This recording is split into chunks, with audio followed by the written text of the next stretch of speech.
And once again, okay, and it says I'm live. Welcome, ladies and gentlemen, to this amazing, exciting live stream that I've got going on this evening just for you. I wasn't planning on doing a live stream tonight. Had let me move my computer a little bit and get a decent decent enough shot here. I know I'm in the closet. If you have questions about the closet, um, we're in a pandemic and my wife has to work from home, and this is the quietest place that we have. So that's why I'm in the closet, because that's where the desk is, and that's where my kids are not. So I can actually talk without the kids being super loud, of course. So, like I said, I was not planning on doing a live stream tonight. I had some plans fall through, so I figured, you know what, I got some time available. I might as well jump on. So let's talk about all of the shameless plugs that I've got. Of course, the MBLEx Test Prep Comprehensive Study Guide and Workbook 2021 edition. You can find this right now on Amazon.com, or you can go to my website, mblextestprep.com. There's a little thing at the top that says shop. You hover your cursor over that, and then a little study guide section will drop down. You can find it there. Or you can go to my shop. It's not on there yet. I have other stuff on the shop. MBLExtestprepshop.com. That's a lot of P's. You can find my old study guide. I'm trying to offload some of that stock so you get a really good study guide for not a lot of money, my 2019 guide. I don't have very many left. But I also have tutoring packages available. So if you want 25 hours worth of tutoring audio and video already done, ready for you to start watching and listening, then head over to MBLExtestprepshop.com. Pick up yours. One package includes a copy of this study guide. The other doesn't. So if you already got the study guide, that's the package you want to get, the digital package. So definitely check those out. I think they're priced pretty reasonably. So check it out. So how this live stream works is I talk, you ask questions, I respond to those questions. We have a great time. We party hard. We do all of the fun things together during the MBLEx Test Prep live stream. So I've got the chat open, and I got something in my eye. I've got the chat open. Feel free to send a message, post a comment, whatever you want to say. Throw it in there. I'll read it if it's appropriate. Hopefully, I don't think I've had any inappropriate comments that I can think of, but you never know.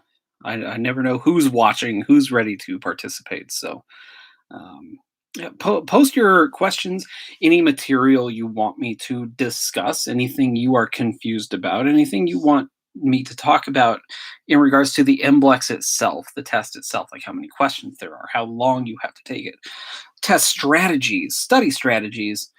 Feel free to ask those questions right now. Okay. So until I get a question, I'm just going to start shilling, of course. So this is the best study guide you're gonna find for the MBLEx by far. I cover massage therapy, anatomy and physiology, medical terminology, kinesiology, and pathology, all in this book. I also have critical thinking assignments that get you thinking outside the box, because during the MBLEx you could have questions that give you certain scenarios that you have to kind of dissect, and I have 35 scenarios in that book that you dissect, and then you answer questions that are listed after them. Pretty good stuff. The kinesiology section, you're not going to find anything that goes into this much detail while making it as simple as possible. Definitely recommend my study guide. Of course, if you are searching on Amazon, you could search for MBLEx Test Prep. Always look for my name. If it doesn't have my name, it's not my book, okay? Check that out, please. Okay, so any questions you have, any comments you have, throw them in the chat. Think of something that we can talk about. Otherwise, I got my box of bones over here. We can talk about that. We can talk about, specific massage-related things, massage technique. We can talk about diseases if you want. Healing process. A lot of things that we can talk about. But you got to bring the material to me. I'll try to come up with something to talk about, okay? So let's see. Hmm. I'm looking at this bone. I just grabbed a bone out of my box of bones. It's sitting right next to me. Such a weird thing to say, a box of bones. You think people that aren't in the know when I say that to them, do they get freaked out? Like I went to Disneyland a few years ago around Halloween, and Jack Skellington was there, and he asked me if I'd ever talked to a corpse or seen a corpse or something. I'm like, yes, I actually have. I have, in fact. And the guy was like, that's weird. I don't get that response too often. But cadavers. What are you gonna do? It's weird being into body work. Please post your questions, post your comments, so I don't just keep rambling on and on and on. I want to interact. Let's interact. Okay, so this bone, the tibia, of course. The easy way, when I'm looking at this bone, if I didn't know this bone, I'd try to find some way to remember that this is the tibia. And probably the easiest way I've found to kind of remember that this is the tibia is by its shape. It kind of looks, it goes straight up and down, superior and inferior, and then straight across. It kind of looks like the letter T. So when I was learning it, when I didn't, before I knew this stuff and I was trying to memorize which bone is which bone, I remember that that is the tibia because it looks like a T. Okay. So the tibia, okay, I'm gonna start quizzing you guys, and hopefully somebody responds in the chat. Still no questions or comments or anything in the chat. This is really disappointing. Here I am hoping that somebody would converse with me. I'm a lonely guy. I'm stuck at home all day, every day. Please, let's talk a little. So I'm going to start quizzing you. With the leg, the region of the leg between the knee and the ankle, we have the tibia and the fibula. Which side of the leg is the tibia on? Is it on the medial side or is it on the lateral side? Because you have to know where each one of those bones is in the body. And that helps you identify where certain muscles are in the body. Because certain muscles are named after certain bones that they're a part of or that they attach to, like peroneus longus is named after the fibula, peroné in French, fibula. What about tibialis anterior? You got to know where the tibia is in the leg to identify where tibialis anterior is, right?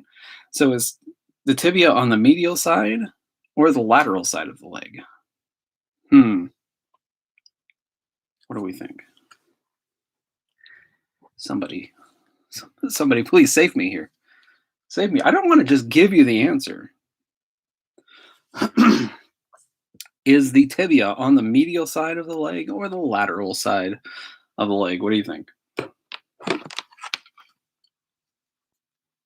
The tibia is on the medial side of the leg.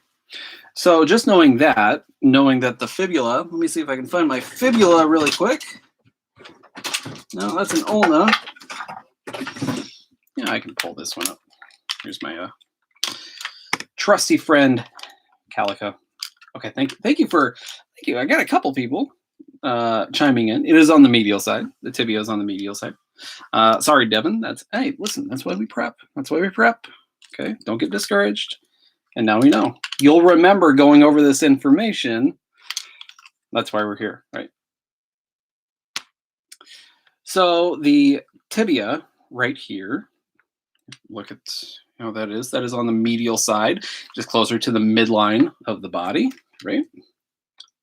Right. So the fibula is over here on the lateral side. What a lot of people don't think about when they are studying things like anatomy, specifically with bones and muscles, or kinesiology, is that sorry, one sec, is that their body is a cheat sheet. Your body is a cheat sheet, and you can. Hopefully, I didn't just break my body. Nope, foot's still in there. Good. So your body's a cheat sheet. You can use your body to study a lot of this information. So when we're talking about, trying to figure out which is medial and which is lateral, you can actually palpate those bones. If you know the tibia, obviously the tibia is much bigger than the fibula. You should be able to palpate the fibula over on the lateral side and say, oh yeah, it's not a very big bone compared to the other one, the shin bone. I hate when people call it that, the shin bone, the collarbone. Those terms drive me nuts. The tailbone. Don't do it. Don't do it. Use the actual words for the bones and the muscles. So you can palpate those. I still got to get this thing's neck fixed. What's wrong with me? You can palpate the bones and identify them on your own body, right? Use your body to help you study. I just don't understand why you wouldn't. You have all of these bones. You have all of these muscles. So let's use them, right? Okay, so knowing that this is on the medial side, just looking at it on the medial side, you know, let's talk about these things right down here, and right here. You know, there are two of them, and of course we have to differentiate one from the other. We can't just call it the same thing because we have to know which one we're actually talking about, right? So just knowing that the tibia is on the medial side, you know that the malleolus right here, what people call their ankle, the two little bumps down near the ankle joint, the malleolus, this would be the medial malleolus because it's on the medial side of the leg, the same side as the tibia. Okay, so the tibia is on the medial side and it has the medial malleolus attached to it. Okay, and you can do the same thing with the fibula. You know, the fibula is on the lateral side of the leg, so it's going to have the lateral malleolus attached to it right down here. It's just that easy. Okay, so use your body. Use your body. All right, let's do a little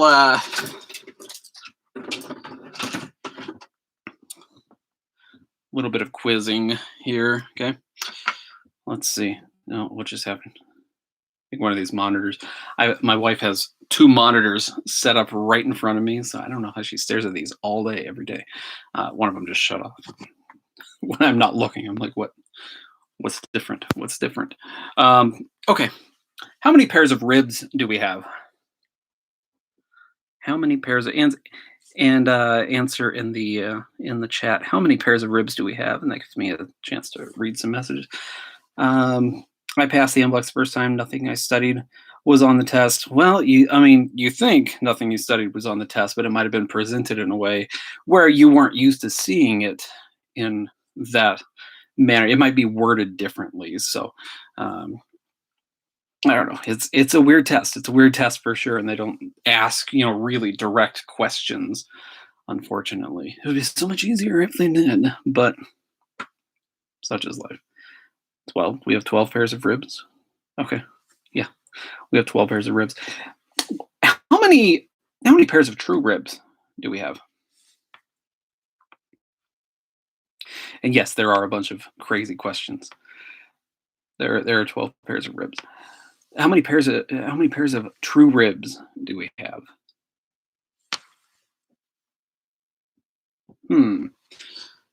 7 pairs of true ribs. Are you sure, Devin, that there are 7 pairs of true ribs? No, there it goes. The foot just fell off. Now he's but Lieutenant Dan, you ain't got no feet. Anyway. There are 7 pairs of true ribs. Okay. So why are they called true ribs? Why do we call them true ribs? Let's look at them. I know the lighting in here is not the best. Hold on. No, that's not gonna work either. Got me. You don't know why they're called true ribs? Okay, the true ribs. You can kind of see the different color here. I know it's like an off-white. This is the cartilage. Okay, so we have 7 pairs of true ribs, and if we have true ribs, of course we have to differentiate, right? All right. Siren, of course, asks why I'm in the closet, and you just have to watch the very beginning of the video. I explain it all. So it's not that they're attached to the vertebrae, because you look at the inferior 5 pairs, they all attach to the vertebrae, right? What else do the true ribs attach to? How about the sternum, right?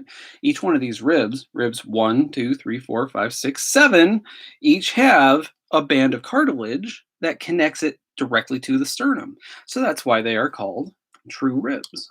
Okay.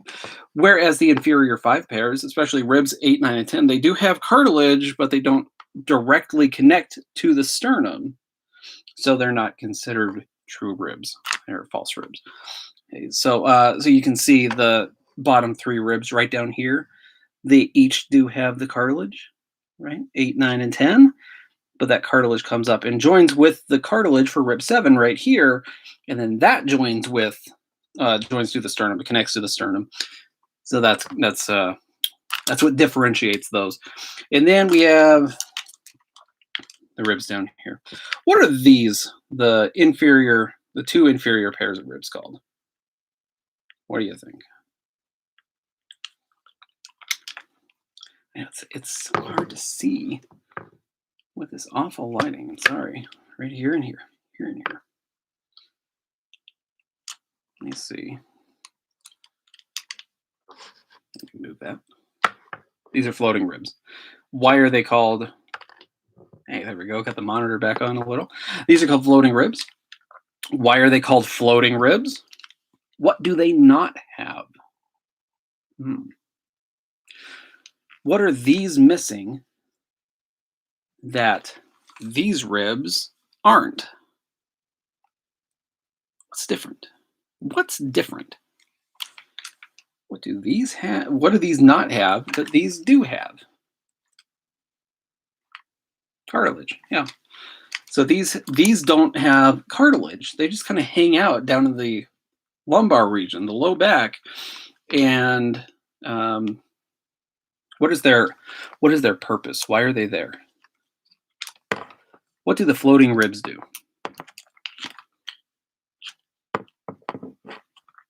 Why do we have them? I'll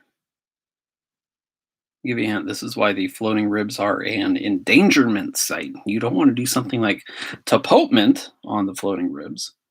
They do protect organs. Which 2 organs do they protect? These organs are pressed right up against these ribs.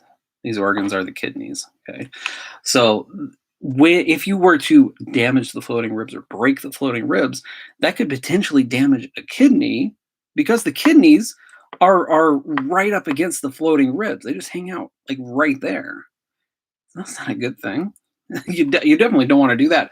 So that's why the floating ribs are an endangerment site. You don't want to break a rib, period, but especially a floating rib, because it could damage a kidney.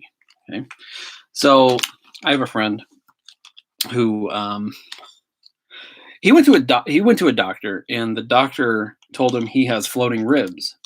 And my friend thought he was special, because that means that he thought that meant that he had more ribs or different ribs than other people. And he told me that, and I had to break the news to him that, well, you're not a special and unique snowflake,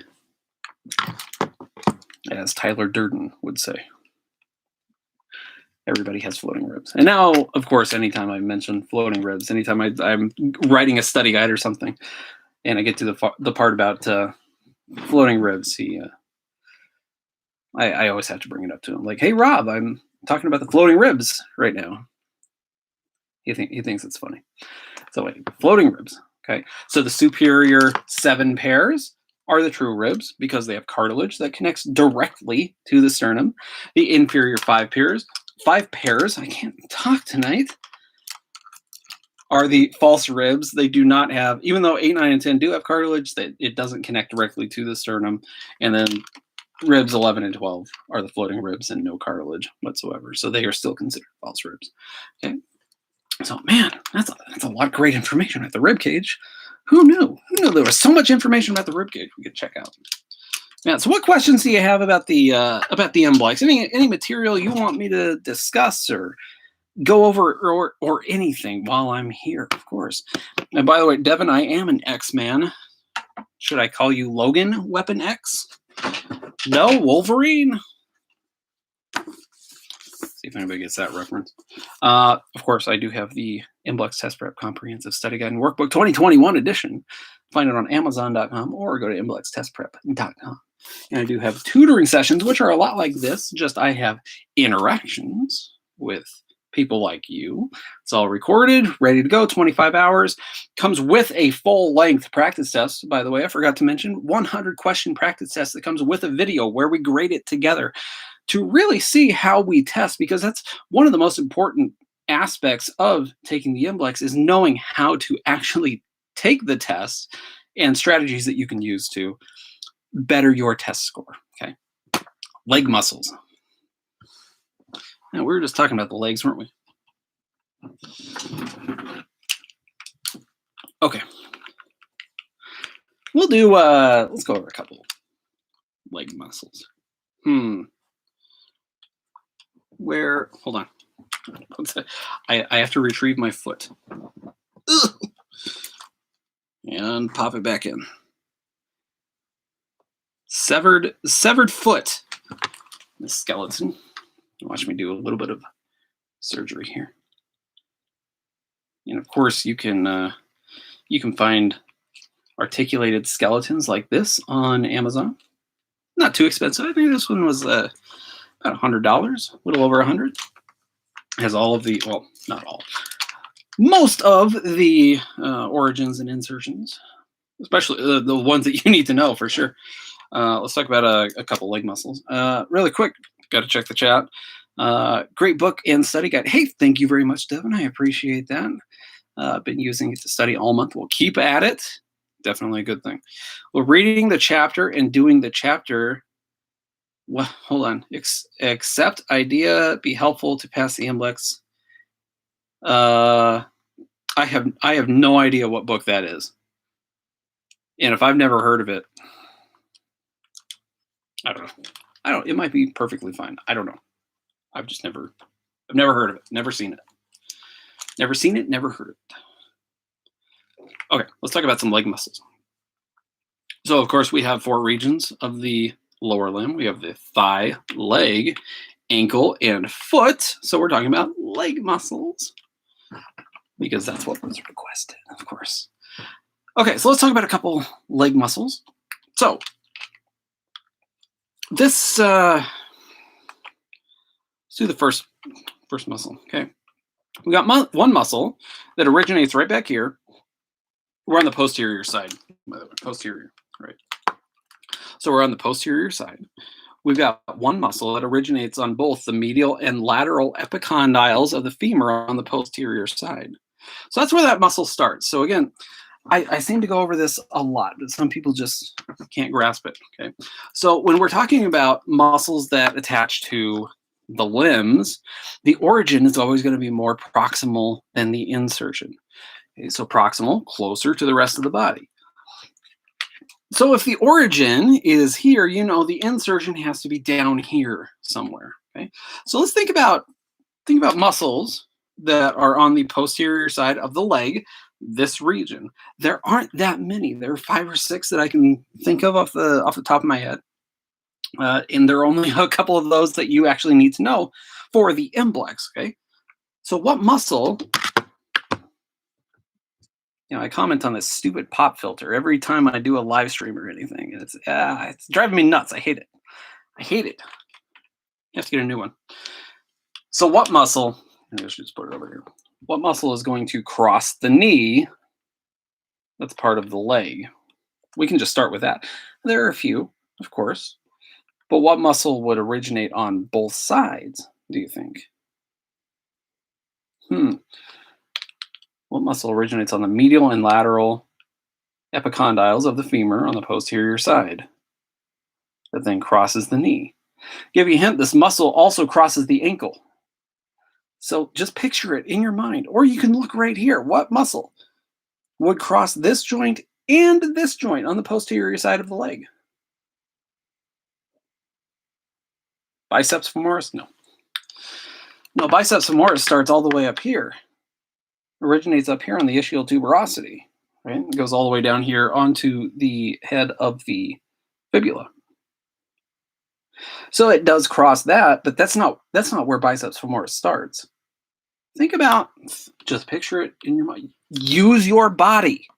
Your body is a cheat sheet. Use your body right now. Palpate your own body. Palpate those areas. What muscle is back there? What muscle? When you grab your muscle right here, what muscle are you grabbing? It's right back here on the posterior side of the leg. That originates here and here. Calf is not a muscle. Gastrocnemius, thank you. Calf is a region of the leg. Okay.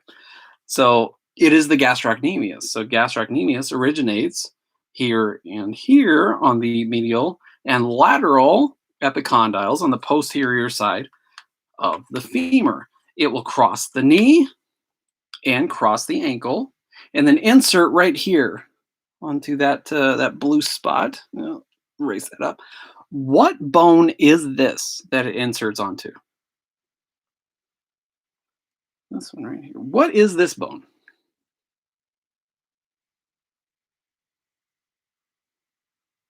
What bone does the gastrocnemius insert onto?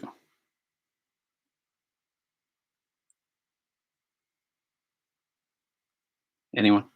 Anyone? Bueller? Calcaneus, thank you. Yes, the calcaneus. So it originates on the medial and lateral epicondyles on the posterior femur, crosses the knee, crosses the ankle, inserts onto the calcaneus. What is the name of the tendon that connects the gastroc to the calcaneus? What is the name of the tendon that connects the gastroc to the calcaneus? This is the strongest tendon in the body, by the way. You should know those little tidbits of information. Like the strongest tendon in the body is this one that I'm looking for the answer to. What muscle connects the calcaneus to the gastroc? The Achilles. What's the scientific name? I don't like using those terms. Achilles. Give you a hint. It's named after the bone that it attaches to. Named after the bone. What bone? The calcaneal. It's the calcaneal tendon. Okay, so the calcaneal tendon connects the gastroc to the calcaneus. What other muscle that is a synergist to the gastroc connects to the calcaneus via the calcaneal tendon?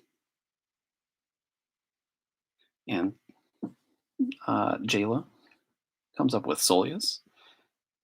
That is the correct answer. So soleus is a synergist to the calcaneus. What is a synergist? What do synergists do? Adjust the arms, bring those down. Rest my arms for a second, man. Holding this thing, it's not that heavy, but my arms are getting so tired. Synergist, syn means together. So there are muscles that work together to perform the same action, okay? The gastroc performs what action at the ankle?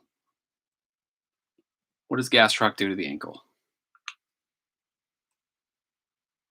When gastroc contracts, the insertion moves towards the origin, and that produces what action on this joint? Would it point the toes up? Now just let's just picture this. I know it's upside down. Listen, as a massage therapist, you see this from plenty of different angles, right? So would it point the toes up when gastroc contracts? When I point my toes up, is the insertion moving towards the origin or away from the origin? Let's try it again. So remember, when the muscle contracts, the insertion moves towards the origin. So let's watch the insertion and see if it moves towards the origin or away from the origin. Ready? I point my toes up. The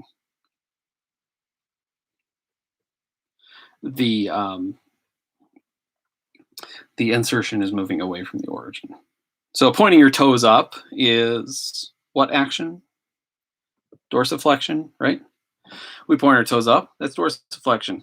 That's not going to be the action of the gastroc, right? Seems to me if we point our toes down, like we're standing on our toes, that would cause the insertion, the calcaneus, to move towards the origin where the muscle is pulling on that bone, and that would be plantar flexion. Okay, so plantar flexion is the function of the gastroc, and because soleus is and because soleus is a synergist, syn means together, it works together to perform an action, and that action would be plantar flexion, right? Now, does soleus cross the knee at all? What do you think? Does soleus cross the knee? Get that out of here. Does soleus cross the knee?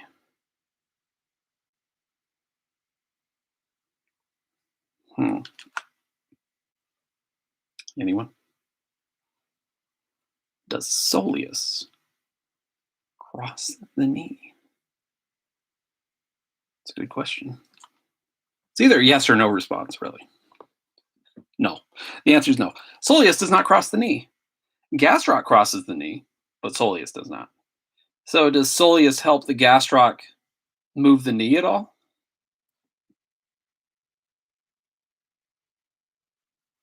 Does soleus, the origin of soleus is right here, by the way. That's the soleal line, also right up here on the head of the fibula.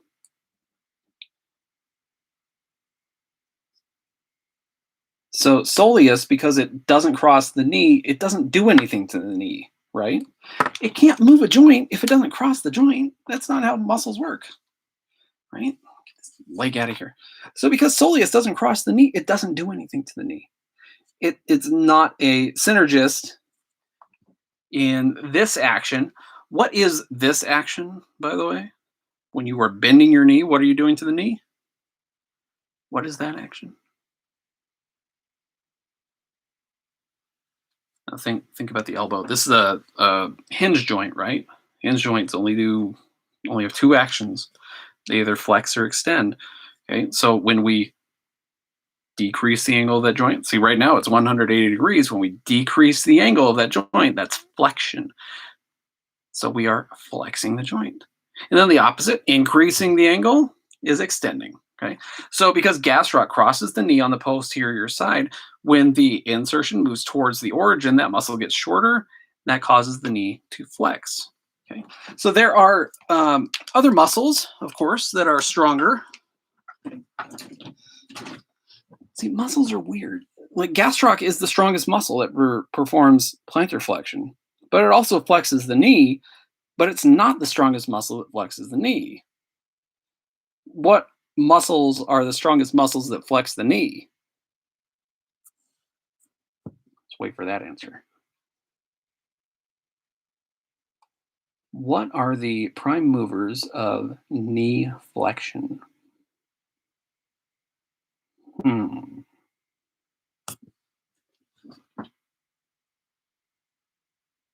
The prime movers of knee flexion are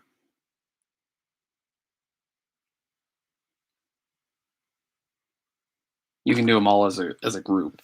Yes, the hamstrings. Thank you, Devin, for coming through. The hamstrings. What are the three hamstring muscles? The three hamstring muscles in order from medial to lateral. Man, so many questions, so many test questions I'm giving you right now. I'm not saying these are on the test. That's not what I'm saying. I'm saying I'm quizzing you. What are the order of the hamstring muscles from medial to lateral? What are the three hamstring muscles in order from medial to lateral? What do you think? And while we're waiting for an answer, I'll just put the link to my shop in the chat. You can check that out and see all of my tutoring packages and stuff like that. Check it out. It's a good deal. Order of the hamstring muscles from medial to lateral is... All right, I'll give you the first one. Semimembranosus. I match up the M in membranosus with the M in medial. That's how I remember it. Semimembranosus is the most medial. And then the next one is... What is the next hamstring muscle? So from medial to lateral, we got semimembranosus, and then... I know hamstring muscles are tough. They can be tough. We got really weird names too. Semitendinosus. Not. I would hope you don't have semitendinitis. Damn it. Semitendinosus. Semi means half, partially. Like semimembranosus is half muscle and half kind of like skin, membranous tissue, something like that. Semitendinosus is half muscle and half tendon. Okay. And then biceps femoris is the most lateral. And I remember, yes, spell check, of course. Well, you can blame it all on spell check. I believe you. Of course I do. Oh, yeah. The thing went off. Hold on. Yes. So the order of the hamstring muscles from medial to lateral: semimembranosus, semitendinosus, biceps femoris. I match up the F in femoris with the F in fibula, and I remember that biceps femoris is on the lateral side because it attaches to the fibula, which is on the lateral side. I got this weird, like, these strange ways that I connect information in my head. That's just how I remember it. That doesn't mean it's how you have to remember it. If you can come up with a way to remember all of this stuff, like, go for it. I don't care if it works or not. Well, I mean, maybe okay, I don't care if it works or not for me, but if it works for you, that's the important thing. So, even if it sounds stupid, even if it's something that's completely ridiculous, if it works for you, if it helps you remember it, then remember it that way. Okay. So you can come up with weird little sayings for, like the carpal. Some lovers try positions that they can't handle. Scaphoid, lunate, triquetrum, pisiform, trapezium, trapezoid, capitate, hamate. Works. You can go for it. Try to find some fun stuff like that. Okay, what other information do you want me to go over? Man, I just went over a ton of information. I feel like I just talking nonstop, talking. All right, I'm gonna go back to the chat, see if I missed any questions. Oh wait, Monique, hi, studying from your 2019 book. Okay, awesome. 2019 book is just slightly outdated, but you should be fine. Should be fine. So no problem. No, I promise, no problem. There's just a lot more in the 2021 version. Not that you won't be fine. I promise you'll be fine. I wouldn't release a book if it didn't help. Just, it gets a little better every year. That's all. Okay. Let me see. I got my study guide right here. You can find this on MBLExtestprep.com or Amazon.com. Always look for my name, David Merlino, LMT. If it doesn't have my name on it, it's not my book. So always look for that. My books tend to stay with this general design. I don't like kind of mixing it up. I don't want people getting confused. And of course, there's my beautiful photograph. I'm looking hot to trot right there. I made sure to put the skeleton and the vertebrae behind me, just so you know that I'm extra knowledgeable in this stuff. But check this book out. This book will definitely get you more prepared than any other book. I promise. Rochelle. Hello, Rochelle. Any help on the forearm and hand muscles? There are so many. You don't need to know them, so I don't go over them. Here's the thing about the forearm and hand muscles, and sometimes people are confused why I don't talk about them in my book. All of those muscles tell you where they are and what they do in the names of the muscles. So you are extremely unlikely to be tested on really any of those muscles. So that's one reason I don't go over. Another, again, it tells you where they are and what they do. Like, geez, flexor pollicis. Flexor pollicis. What does it do? Flexes the pollex, the thumb, right? So it's like, why would I go over that information? It's not going to be relevant to your test. I don't want you wasting time studying that stuff. It's not important enough to go over. I don't want you wasting time. So we don't go over it. Okay. So there are only a couple forearm muscles that you actually need to know that I kind of, I don't even know if I consider them forearm muscles. I guess I do. Okay. Oh, that was a ridiculous thing to say. Just because they originate on the arm and one is like the bulky part is on like really close to the arm. I mean, it's whatever. Brachioradialis, pronator teres. That's essentially it for the forearm muscles that I think you need to know. Anconius, you need to know that one for sure. That's about it. That's it. Those are the forearm muscles you need to know. It's not. Do not start studying the forearm and hand muscles. You will spend the majority of your time studying those muscles, and it'll drive you nuts, and it's not worth it. Okay, so don't do it. What is a comfortable passing score on your test to feel good about taking the MBLEx? Here's the thing about my tests. Aside from the test that you can get in the tutoring package that I have for sale, which I recently wrote and is much more wordy, and I made the test sound a little similar to the MBLEx than you might find in some of my study guides. I'm getting a lot better at writing those kinds of questions, but I don't know, 70, 80%, at least 80% to start to feel comfortable. But the thing is, the MBLEx is written in such a weird way where it's like, even if you're getting 90% on my test, you could still, if you get too used to how I word tests, you're not going to be prepared for what's on the MBLEx. And that's why I include something like these critical thinking assignments in here. Where are they? Hold on. Here's the section, the entire section, critical thinking assignments. I include those to get you into that mindset where you're presented with some sort of scenario where a person is doing something and then something happens. And then you, as the therapist, have to assess the client or assess the situation or say what this person should do or how you would proceed with the massage.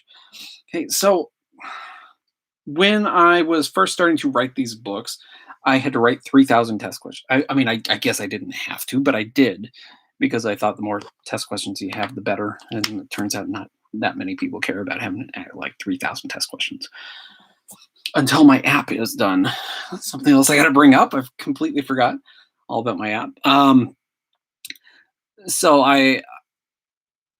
back then I was kind of writing for the national exam, which was, a test that most people took to get their license, to do the licensure.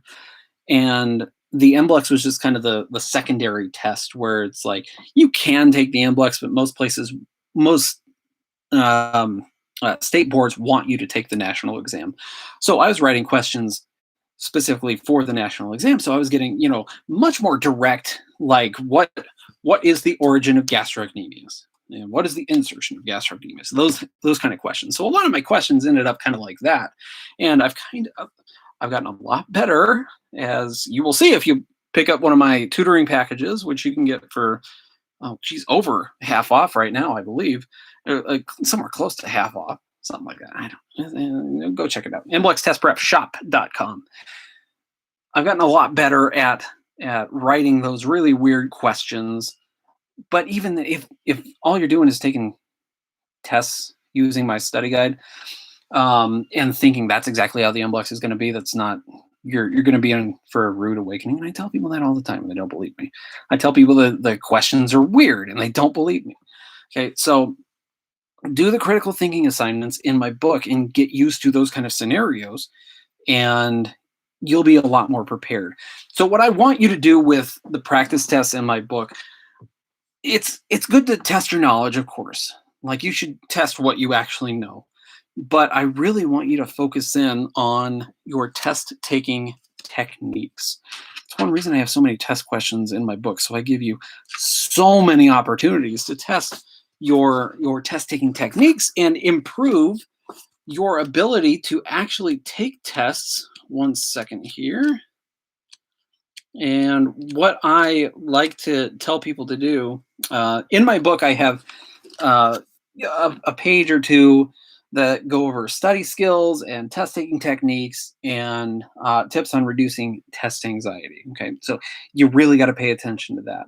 I also have an entire podcast that you can listen to. I think it's episode 16 of my podcast, where I talk about all that stuff that I'm telling you should do, all these study skills and test taking techniques. I talk about all that stuff. You really got to focus in and get good at taking tests.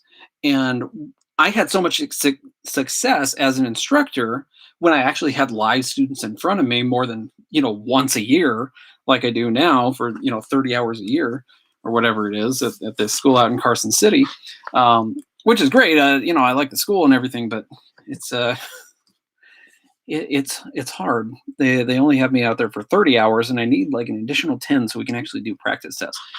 But I used to do these practice tests with my students, and they would just assume they know how to take tests until I give them a test and they see, oh man, David's right. He was absolutely right.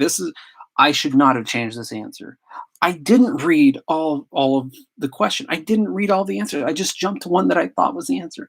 So we go over that information, and then it starts to click in your brain. Like, okay, this is how I have to test. So you slow it down. You really focus on the techniques that I talk about. That's what I want you to do. Okay, so wait, one more page. On the MBLEx, you will get, more than likely, you will get like a piece of laminated paper with a marker or something. What I would do, and what's in my study guide that you can find on Amazon.com or MBLExTestPrep.com. Look for my name, David Merlino, LMT, of course. On that piece of paper, here's kind of what I would do. This little page right here. This pop filter is driving me nuts. It's in the way. Okay. So what I did here is this little box right here has all of my test taking techniques on it, the most important techniques on it. Okay, so on that piece of paper that you get, you have 2 hours to take the test. What I recommend you do is take a little bit of time to make a page like this, and then you can use that page while you're taking your test to constantly remind yourself to do your test taking techniques. So the techniques I have up here: read the entire question, read all of the answers, identify keywords, eliminate answers, take your time, don't change answers, breathe, and stay relaxed. Okay, so with every one of your questions, especially if it's a longer question or a question that you really need to think about, look at each one of those, try to write down as many of those as you can, then go through each one and try to do each one that you can, okay? And then I have a section here, about important information found for reference. So if you find a piece of information in the test that you might want to remember for later, you write that down. I have a section for illustrations. So if you want to draw something like I did when I took the national exam, I drew, where did I draw? A scapula, I think. Either a scapula or humerus. I don't know why I drew it. And I'm like, I know the information, whatever. And then a little section for additional notes. So do something like that with your piece of paper. That alone will help you out immensely if you're using it. Okay, so memorize as many of the test taking techniques. Get really good at taking tests. Memorize as many of these techniques as you can, and then write them down before you even start testing. So when it's time to actually start taking the test, you can look back and say, okay, am I reading all of the words in the question? Am I reading all of the answers? Am I doing all of the things that I can possibly do to get this question right? And even if you go through all those and you still don't know the answer, that's fine, as long as you are taking your time and trying to answer the question to the best of your ability, right? You're going to have questions that you don't know the answer to. You're not going to get every question right. And I know there are perfectionists out there that don't like to hear that. You're not going to get every question right. It's not going to happen. I didn't. You're not going to, okay? It's just how it is, right? So don't go into the test thinking, I have to get 100%. Because it's not going to happen, right? As long as you get 630 points, that's all that matters, right? You don't get a special award for getting 700 points or 800 points or a perfect score. They don't care about that. They just care that you get 630. Okay. That was a long answer to your question. I apologize. So Rochelle, so just to make sure I understood right, there's no question on the hand. No, I didn't say that. I did not say that. Okay. I said you are extremely unlikely to be tested on that information, and I don't want you wasting your time studying that stuff when it takes you away from things that you need more study time in. I'd rather you focus, like let's say you're taking an hour away from studying something like pathology, right? Let's say you're going through your diseases and you're going through my book or whatever, and you get to the section on cancer and you're like, well, I just don't have time. I didn't have time because I spent an hour or two studying the hand muscles. And then you don't get a hand muscle question, but you get a couple questions on cancers. Like you are far more likely to get questions on cancer than you are on hand muscles or forearm muscles. Okay. So don't waste your time. If it's not in my book, don't study it. That's the easiest thing I can say. I try to distill the information down into what's most likely to be seen on your test. That does not mean you won't be tested on stuff that is not in my book. You will be tested on stuff that's not in my book. I don't work for the FSMTV. I didn't write the MBLEx. I don't know exactly what's on the test. I don't know what's going to be on your test because the test changes as you take it. The more questions you get right, the harder the questions get, and eventually you're going to have a question that you just you've never seen that information before. It happened to me. It's going to happen to you. Okay, so just don't waste your time studying that stuff. Okay. Fake sugar.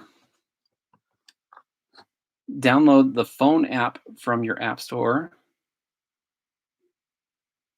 I don't have an app on an app store yet. Do have exciting news. I am in the process of having an app created. It's a little costly.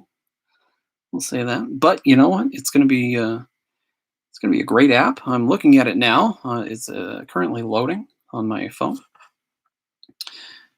Oh, you know what?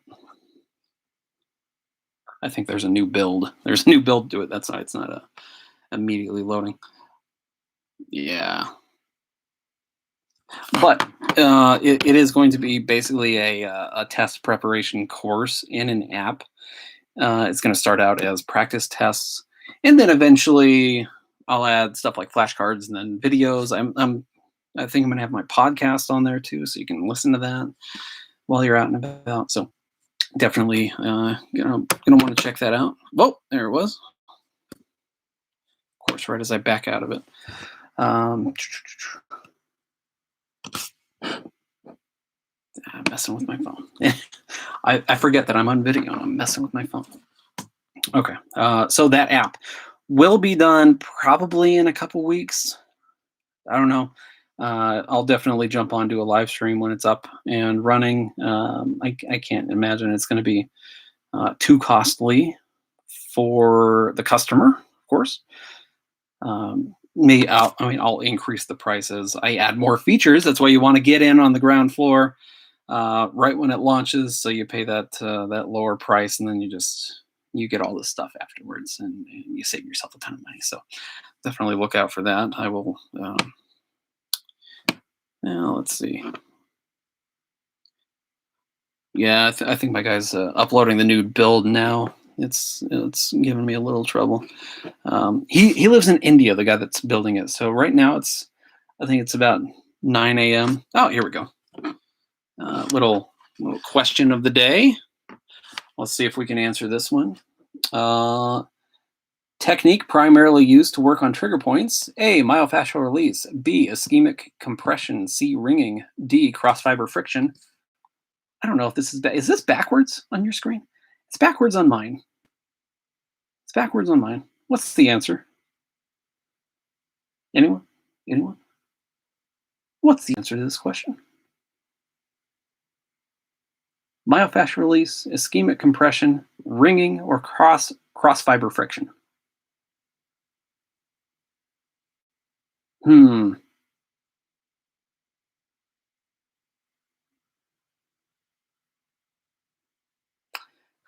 Well, the answer is B, ischemic compression. Yeah, let's see what happens. Yeah, it's being difficult right now. It's an early build. Early build. So the answer is B, ischemic compression. So it'll have like question of the day where you get one free question every day. It'll have a couple free practice tests. I haven't figured out how many questions are going to be in that, and then it'll have paid content where you can unlock thousands of test questions, and eventually I'll be able to give you the ability to make practice tests yourself using your own set parameters. Something I have to get the guy to kind of build later on in the future. Same with like flashcards. Like that's not coming out now, but it will in the future. I got lots of plans with this app, so be on the lookout. I'll let you know when it's available. And again, you look for my logo, that's how you know it's mine. Okay, so you know it's mine. Even the instructor that or the woman that I work for that owns that massage school, she thought another app was my app. I'm like, no, I don't have an app yet. I mean, I will. So be on the lookout for sure. So what other questions do we have? I know I went on a long rant about the forearm muscles, which I'm sure everybody appreciated. Everybody was very excited to hear me talk about forearm muscles. We talked about leg muscles a little bit. What else? What do you think? Ooh, just kind of pain near my iliac crest. A cat wants into the closet with me. It's not going to happen. No, sir. Not going to happen. Well, let me look at the book. Oh man, I had a lot of great photos in here. You know what? Can I do? I don't think I can. Can I? I can't share my screen on here. This isn't Zoom. This is YouTube. Come on. No, I can't. I can't share my screen. I'm sorry. I'm looking on here. Just my dad. A couple months ago, he got a pretty gross laceration.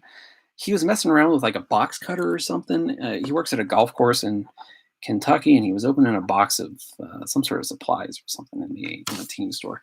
And I don't know how he did it, but he lacerated like here and then all the way down here on his forearm. And he sent me a picture. He was like, "You like this kind of stuff, right?" He said.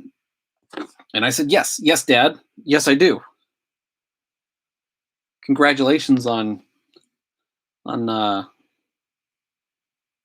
being the newest addition to my study guide." So my dad's beautiful laceration will make its way into my study guide at some point. Let me see. Hold on. I forgot that I have my phone in front of me. I can grab that photo and show everyone probably pretty easily. I thought that was it. I sent him the Thanksgiving turkey that I cooked. Got a deep fryer, electric deep fryer. It's pretty delicious. Okay. I hate just holding my phone up to the screen, but that's what I got to do to show this incredible laceration. So, laceration, you can see if the light will help out. So he sliced his hand open right there, and down here in his forearm. Yeah, that was a pretty good one. I wish my book was in color. Someday, someday it will be. And here are the sutures that he got. I closed it. Yeah, it's a pretty good one. It's pretty good. I wish I was there in person to see it. Really wish I was there in person to see it. It's my dad. He's always hurting himself somehow. And I'm trying to see if he sent me a picture after. I think we were doing FaceTime and he showed me. Yeah, there's no picture of the scar. But I mean, he showed me the scar and it's like back to normal. So they did a great job suturing it. Luckily, it was a laceration and not something like an abrasion where it's like ripped off. Right, it's just a clean cut, so they were able to suture it back in. Um, yeah, I would have passed out. Yeah, I mean, some people squeamish. I'm not squeamish. He's fine. He's fine. Everything's fine. His hand, no nerve damage or anything. I thought for sure he would have damaged something like the ulnar nerve, something, because it was like right there. But no, he got lucky, I guess. Um, yeah, yeah, I think yeah, he's fine. He's fine. When I was a kid, I know you can't see. I always have a beard. I think I was 3 years old. I was stepping outside of our sliding glass patio door or something, and I was carrying like a glass cup because I wanted to go outside and make sandcastles because we were doing that like the night before in our little stupid little sandbox. And I tripped, and the glass fell on the concrete patio, and then my face fell on the glass. So yeah, God, I don't like doing that. I have an incredible scar right here. Like my lip was completely uh, in two, and my dad, he was the one that almost passed out. And I'm like screaming, blood's everywhere. They drove me to the hospital. I remember this. I remember. I don't remember getting the stitches because apparently I just fell asleep and they did them while I was asleep. But I remember them taking the stitches out, and I was terrified. I was terrified getting the stitches out. But I've got if I were to shave, you would see this nice scar. It's like an inch and a half, goes down onto my lip. Not the reason I have a beard or a mustache. I'm trying to look manly, of course. Of course. Hey, what is hair made of? While we're on the subject of hair, what is hair made of? Hmm. What is hair made of?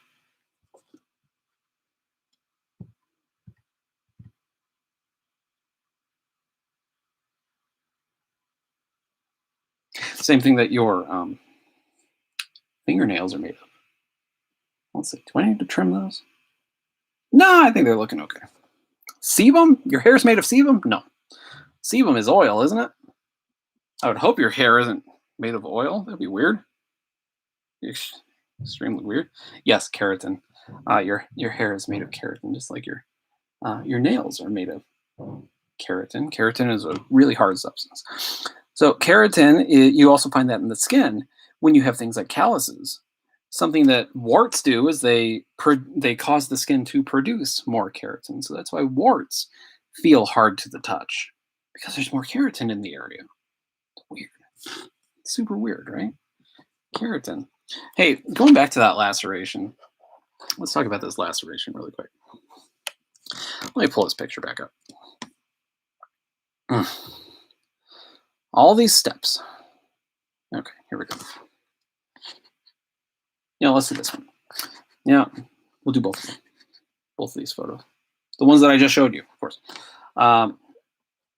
So laceration is caused by kind of a clean cut just goes straight through. So there are no like real jagged edges with lacerations, right? So so even though it looks super gross, like those sides, you can just kind of line those back up, right? Which is exactly what they did here when they sutured it closed. So, what type of healing is being performed here when that's sutured back up? So we have three different types of healing. We have primary intention healing, we have secondary intention healing, and we have tertiary intention healing. Which one of those are we experiencing here? What do you think? Primary, secondary, or tertiary? All things you can learn about in my tutoring package, which you can find on MBLExtestprepshop.com. Secondary intention? No, let's try again. So secondary intention healing is when you have something where the sides can't be just lined up and sutured closed. Something like this is something like a scratch, right? Where the sides are close enough together that they will just form new tissue or scar tissue themselves to close together. Secondary is something like, hold on. I wish I knew I was going to be talking about this stuff. I would have had this stuff more readily available, we'll say. And I wish I could share my screen because I could just pull this stuff up. Anyway, I just have a lot of folders to go through on my personal cloud storage. Hold on. So something like yeah, it's been a long day. Something like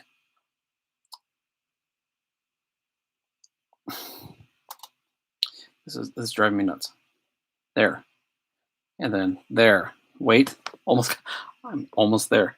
And this is one of the prime reasons I really wish I could do color photos in my book. I know that's the one complaint I have about my book is nothing is in color because it costs far too much to make color photos in books unless I get it printed in some place like China where it costs far less to get it in bulk, but then you got to pay in bulk. I just don't have the money to pay in bulk yet. So secondary intention healing. There we go. Perfect. All right. If you're a little squeamish, you might want to look away. Here we go. Is something that we use to heal stuff like this. Cancel. I replaced the screen on my phone, and now you barely touch the sides, and it's like, nope, you're selecting something. So this is a decubitus ulcer. Okay. So you see how the sides on the decubitus ulcer are not lined up, right? You can't just suture that closed. So with secondary intention healing, you would scrape all of this dead tissue out. Sometimes you do something like maggot therapy where you put sterilized lab-grown maggots into this, and they will eat all of this dead tissue. Then you just kind of get rid of the maggots after a couple days. That leaves you with a nice clean layer. Then you can kind of scrape that layer and create granulated tissue, and then you bandage over it. You might be able to put a skin graft over it. You might not. It all depends on what kind of injury we sustain. But eventually, scar tissue will start to fill in that area, and that is secondary intention healing. Okay, so man, look at this photo. Look at this decubitus ulcer. That is an amazing decubitus ulcer. Again, one reason I wish my book was in color. So obviously, that's not. Well, obviously, that's not what my dad had. Right, my dad didn't have a big wound where the sides can't be matched up. So what the kind of healing that he had with this, when it was sutured closed, is primary. This is primary intention healing, where the sides are closed together using something like sutures. Now, it doesn't always have to have sutures. That's only if the wound is kind of too big to close on its own. Like if I let my cat in here and my cat scratches me, like that wound is going to close on its own because that's not going to be deep enough, right? But something like that, something like this wound, yeah, you kind of need to suture it closed, right? So especially down here, like, ugh, right? So you suture it closed, and that allows the skin on either side to form scar tissue. He will have scar tissue right in there, and that helps to close that area. Okay, so that's primary intention healing right there. So primary intention, where the sides can be lined up like that, and they will heal. There will be scar tissue and new tissue formed in that area. Secondary intention healing is where the sides have to be filled in with like scar tissue, maybe a little bit of new tissue, especially if you put like a skin graft over it. There's going to be scar tissue that fills in the area. Okay, so tertiary means 3. Okay, so tertiary is kind of like secondary intention healing, but it's mostly used for things like animal bites. So what we do when we have punctures, like if a dog bites you, dog bite.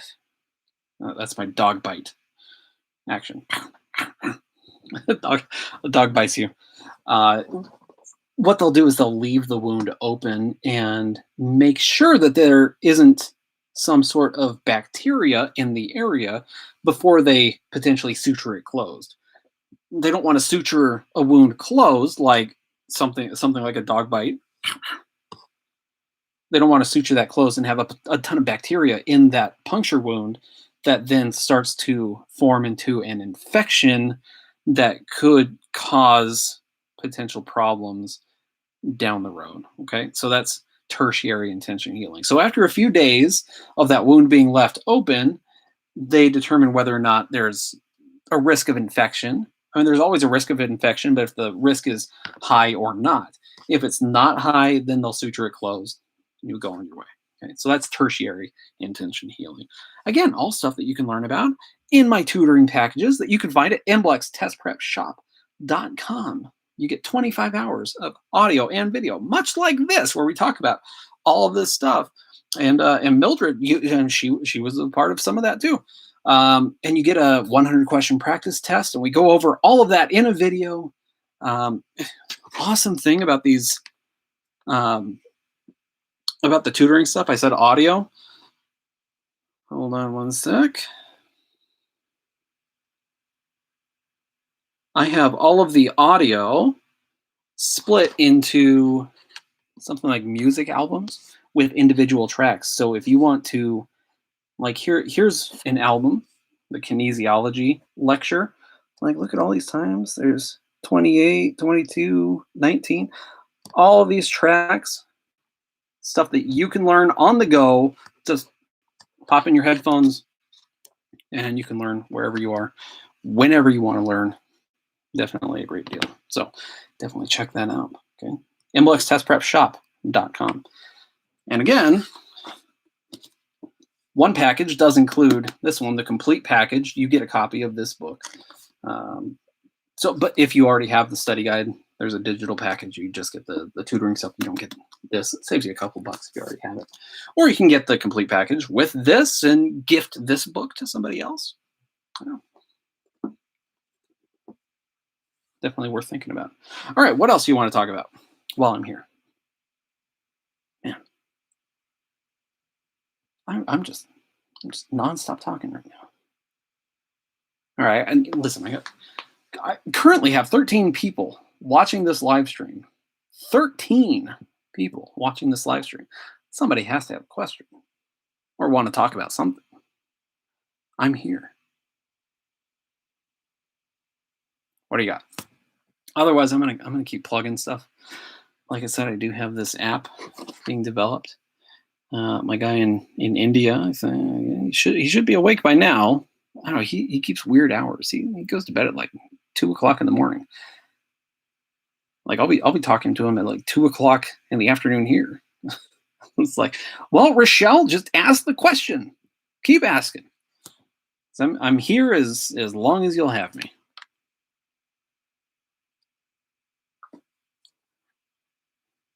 And let's see. Oh, this app. Here's my app and all the some of the fun stuff you're gonna see. I got question of the day. It's not gonna look like this. I mean, it might look like this. Could change. Quizzes, past quizzes. You can see the past quizzes that you've taken. Let's see. Yep, making kind of tests on here. The guy from India, he made like tests about Indian um, pop culture. And I'm like, I have no idea. I have no idea about it. Unless it's Dollar Mindy. I have no idea. So, is there anything we got about psychology on the MBLEx? Yes, there are questions about defense mechanisms specifically. So you need to know your defense mechanisms. It doesn't go into things like Maslow's hierarchy of needs or anything like that. It doesn't talk about, as far as I know, it does not talk about things like the 5 stages of grief or life stages or anything like that. That could also do with psychology, but definitely does talk about defense mechanisms, which you can find in my study guide, which you can also purchase at Amazon.com or MBLExTestPrep.com. So, can we talk about? Okay, hold on. I need help with going to get my license, but I have to take the test. For some good advice? Get my study guide. That's the best advice I can give you. I know it's a shameless plug, but it's true. Like I've been preparing students to take licensing tests, the national exam and the MBLEx for 10 years. For 10 years, I've been doing this. Almost a quarter of my life. Over a quarter of my life. Good Lord. I've been preparing students to take these tests. I know what I'm doing, okay? So when I say this will prepare you better than anything else on the market, I mean it. So that's what I recommend, getting my study guide and going from there. Again, I do have those tutoring packages if you like listening, if you're an auditory learner, that's definitely a good way to go. If you're a visual learner, that's also a good way to go because you watch me doing stuff like this, you'll remember. And you got my study guide too. Definitely check it out, MBLExTestPrepShop.com. And there's a lot of advice in my study guide about how to proceed with the test. So definitely check that out. We can talk about Glen Adrenaline England. What is Glen Adrenaline England? I've been to England. I don't know anybody named Glen Adrenaline. What? I don't get it. What? Okay, you're gonna have to clarify what that means. I have no idea. Okay, Mildred, how long should I be studying all the information, including breaks? Because sometimes I feel overwhelmed with all the information that I am studying. That all depends on you. Okay, so it depends on how much time you have to study, the information you need to study. Now, when do you take your test, Mildred? I thought you said your test was coming up soon, and that was, geez, a couple months ago. Did you push your test date back, or what? Okay, you have the study guide. Awesome. So at the beginning, definitely look at the study skills and test taking techniques. Get really good at taking tests. Okay, so practice taking your test. Make sure you're using all of the online material that comes with the study guide. That's something I haven't even mentioned. You get unlimited practice tests online. You get flashcards, pre-made flashcards online. Put those to use. Okay, I didn't make them just for fun. I made them so you could use them. So definitely use them. Okay, so put all that to use. Practice taking tests. Using the online practice tests is what I would do. So you're really good at taking tests, and You get more confident, and you're a lot more prepared for the MBLEx that way. Okay. How do you easily identify hormones and groups of medications? Uh, when it comes to medications, you just need to know what medications do. You don't need to know. I can only remember like one question that asked a specific name of a specific type of medication. Um, so as long as you know like what the general medications are for, like analgesics, block out pain, and bronchodilators dilate bronchial tubes, and aspirin thins the blood, stuff like that. As long as you know what the medications do, you don't necessarily need to know um, like specific brand name medication. Does that make sense? I hope that makes sense. That makes sense. It makes sense to me. Like I get it. Do you get it? Do you get it? Because I get it. Um,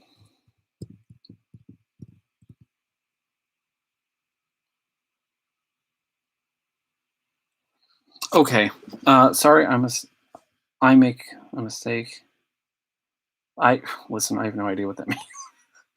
I'm sorry. I don't understand. I do not understand. Um, gland, gland, gland, excreting gland. All right. Glands make hormones, and endocrine glands make hormones. Then you have exocrine glands that make like oil and sebum, and saliva. So I don't know.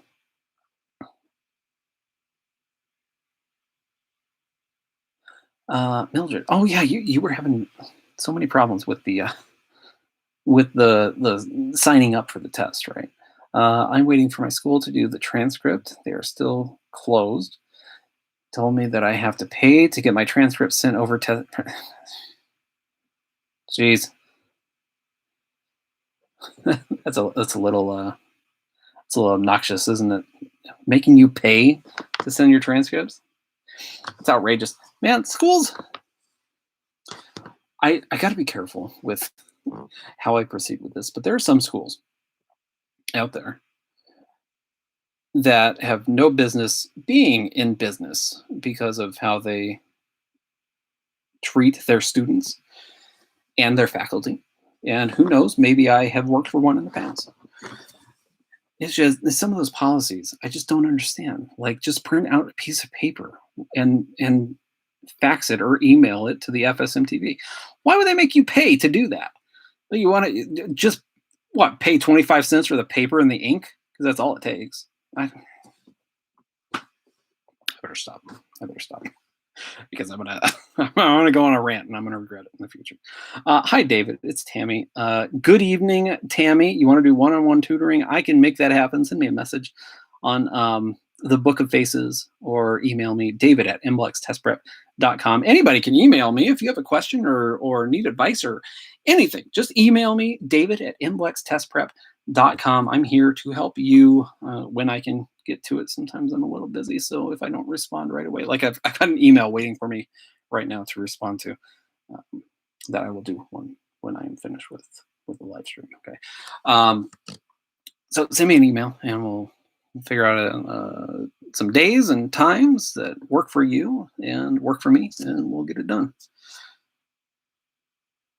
What are your best tips for remembering information? Oh man, that is what information are you trying to remember? Because like we were talking about muscles earlier, and hey Tammy, email me. Send me an email. That's easier. Easier for me to keep track of because it's always right there where Facebook doesn't immediately go to my business page. So send me an email. Easier for me to find that information. Okay. Let's see, best tips for remembering information. If you are studying parts of the body like bones and muscles, I'm a huge proponent of doing things like drawing on yourself and labeling this stuff on yourself and actually feeling these things on yourself. just going the extra mile. Listen, as much great information that's in my book, like here's gastroc that we talked about earlier. We talked all about gastroc earlier. We learned a lot about gastroc. You'll learn even more if you actually palpate the muscle on yourself or palpate the muscle on somebody else and feel how it contracts when somebody performs something like knee flexion or plantar flexion, right? So use your body or use somebody else's body to help you study that stuff. You got to think outside the box with a lot of this stuff. Something I tell people, and I'm sure nobody's ever done it because it's ridiculous, but especially these days with how close you're allowed to get to people. But I tell people, you want to really remember a piece of information. Here's what I would do: take that piece of information with you to like a shopping mall, and just sit there and wait.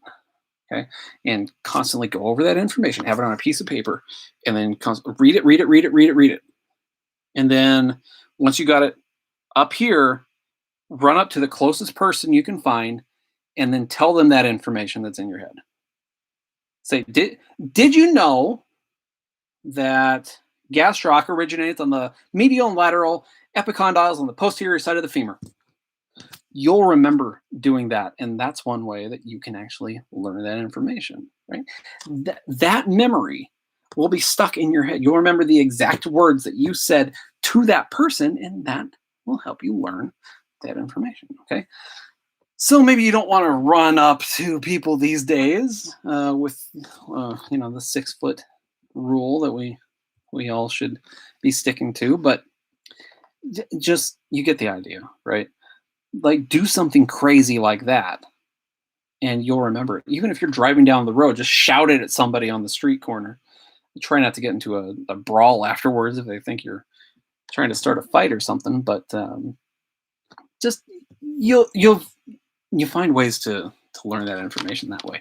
You can come up with stupid sayings like I said earlier, some lovers try positions that they can't handle. You come up with stuff like that, and that can help you learn a lot of information as long as you remember the most important parts of that. Okay, so just think outside the box when it comes to studying. Like, there's a ton of information in my book, and I love my books. I think they're great. They're the best MBLEx study guides ever made. But even I understand that just sitting and reading for hours and hours isn't the most fun thing in the world to do. Okay, so you can make your own practice tests. If you have to make a test and then give it to somebody, you have to know that information, right? Try that. If it's information that you are unsure of, go over the information, then make a practice test about it. You can take one little piece of information, and trust me, I've learned from making thousands of test questions. You can take one little piece of information and make 3 or 4 test questions just based on that little piece of information. That'll get that stuck in your head. Okay, so draw things, write things, color things, paint things, palpate. Have an open discussion with somebody about it. I know we don't like talking about things we don't know with people, but that's how we learn, right? That's why you're here. I'm talking to you. You're kind of talking to me, talking back. It's a weird thing. It's a weird thing having 12 people watch you just talk. But you get it. You get the idea. Okay. Okay, I missed a few messages. $25 for transcripts. Yeah, you already paid for that. Yeah. Some schools, man. Everything, mainly muscles and insertions. What about origins? I'm a little unsure about origins. So it's that with the muscles, palpate, identify the origins and insertions. You can use my study guide to look at that information and then have a partner that you can actually palpate this stuff on. And I know you probably do this in class, but it's, how sure are you of this information? You go over it in my book, mark on your partner or on yourself where these spots are. Like, mark the tibial tuberosity. You circle that area right there. You put an X on that area, or you get a tattoo on that area, like I did. Geez Louise. You'll learn where those spots are for sure.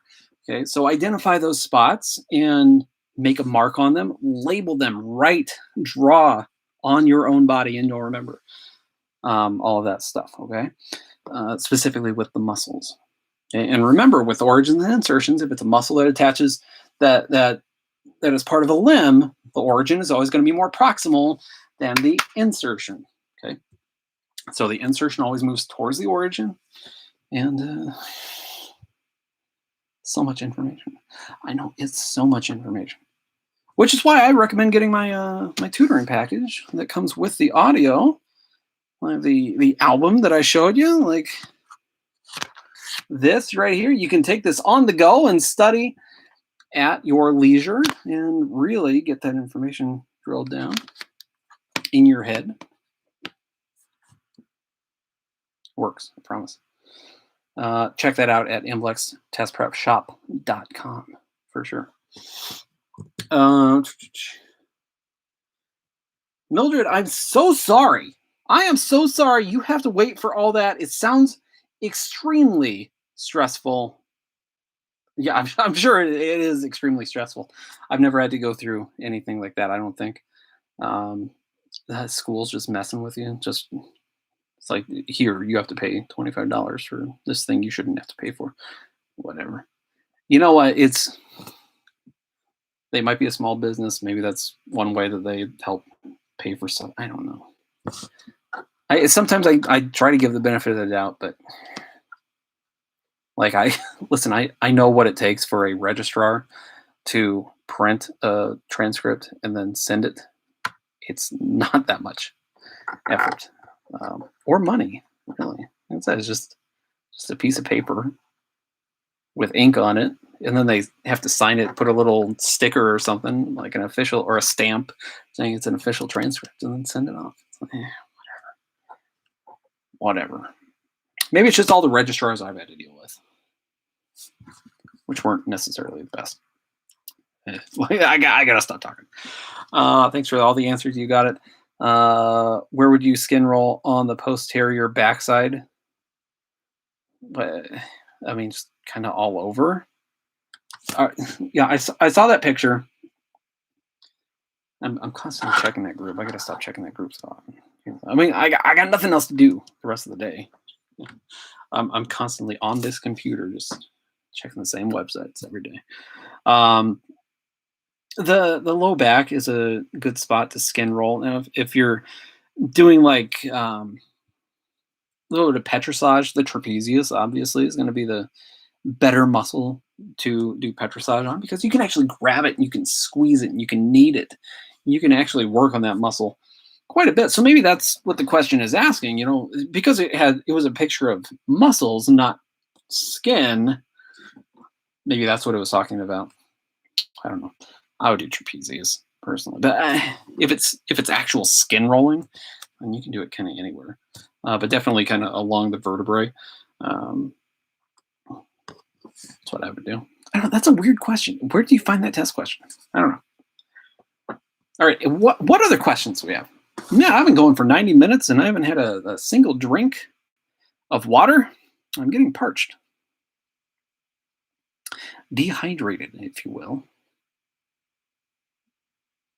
That's okay.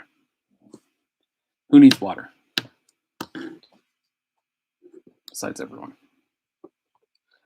An important substance.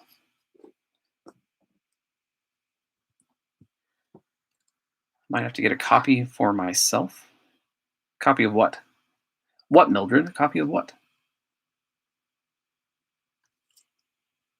Of your transcript? A copy of your transcript?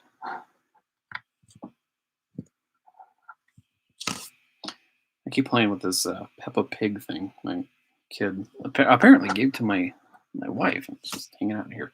Rochelle, thank you. Thank you for stopping by. And I'm glad I made you thirsty. Parched, of course, is the preferred term around these parts. Parched. I'm dying of thirst. Was on the MBLEx. Like that exact picture and that exact wording was on the MBLEx. Because I would not be surprised if that were the case. That's just an example of the really weird stuff that's on the MBLEx. the really weird stuff that's on the MBLEx. So, yeah, I don't know. I'm trying to think, where would you do skin rolling? On the back. You could do it all over the back, couldn't you? See, that's one of those examples where it's like it's just a weird test. It's a weird test. I don't know. What other stuff you want to talk about? What else should we talk about right now? What do you think?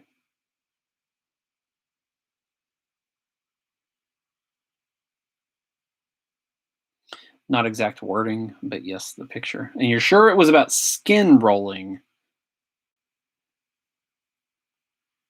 You're sure it was skin rolling?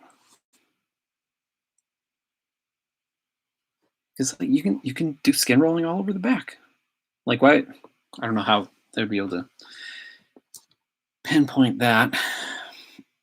I wish I wrote the MBLEx. It would be so much easier if I wrote the MBLEx. I'm a straightforward kind of guy, you know. It's like my test questions wouldn't be super weird and vague and annoying.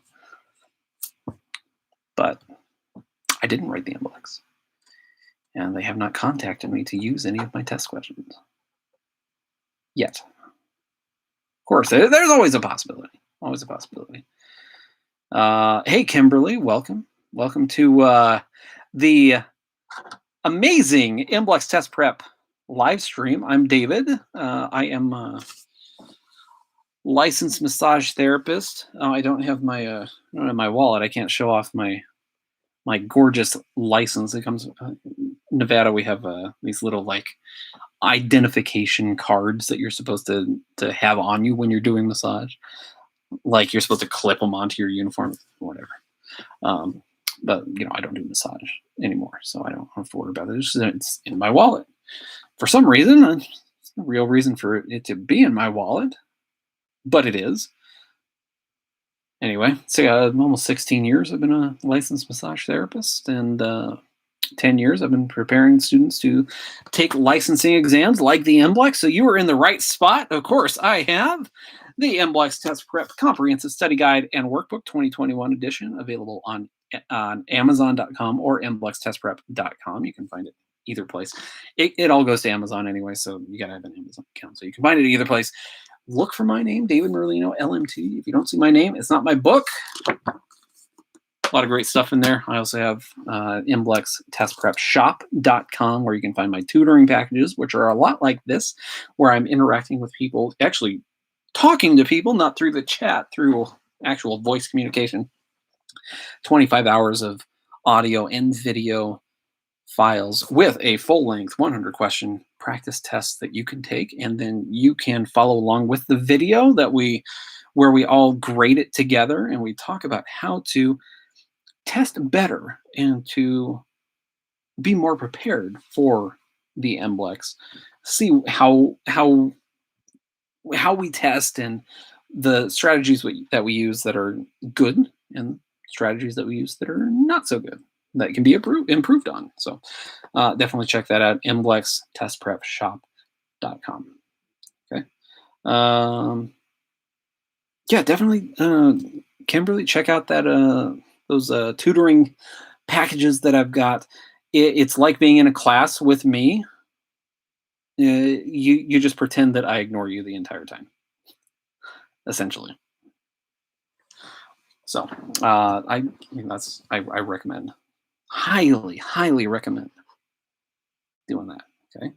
So definitely check that out. So, of course, we ask questions and I give answers when I can. So feel free to ask any question you want. I am here still. An hour and 40 minutes. I've been doing this live stream. Geez Louise, this might be the longest live stream I've ever done. I was planning on doing like 3 hours of tutoring tonight, but that kind of fell through. So I guess I'd be talking this long anyway. So I might as well keep going, right? So feel free to ask questions on any information that you want to go over. I'm your guy for sure. And if I feel it's completely irrelevant for the MBLEx, I'll tell you it's irrelevant and you don't need to study it. You shouldn't waste your time like I did earlier with all of the forearm and hand muscles. You don't need to know them because they tell you where they are and what they do in the name. So don't bother going over it. Okay. When do you typically live stream? That is a great question because I have no idea when I typically live stream. Like I wasn't planning on doing it tonight. Like I said, I was planning on doing some private one-on-one tutoring with somebody, but I had some issues tonight. Couldn't make it, so here I am. Here I am, giving you some information. This little piece of hair. Sorry, I can't. It's driving me nuts. There we go. I think. Ugh, I gotta get a haircut. Gotta get a haircut. Ugh. Hey, what are the muscles? What are the muscles responsible for goosebumps? What muscles give us goosebumps? Hmm. Since we're talking about hair, by the way, yeah, there is a reason I asked that question. What muscles give us goosebumps?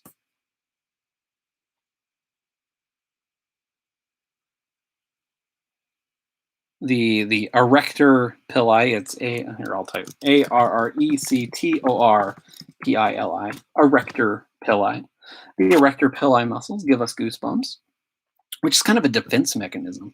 So what does pili stand for? What does pili mean? Think about our medical terms. What does pili mean?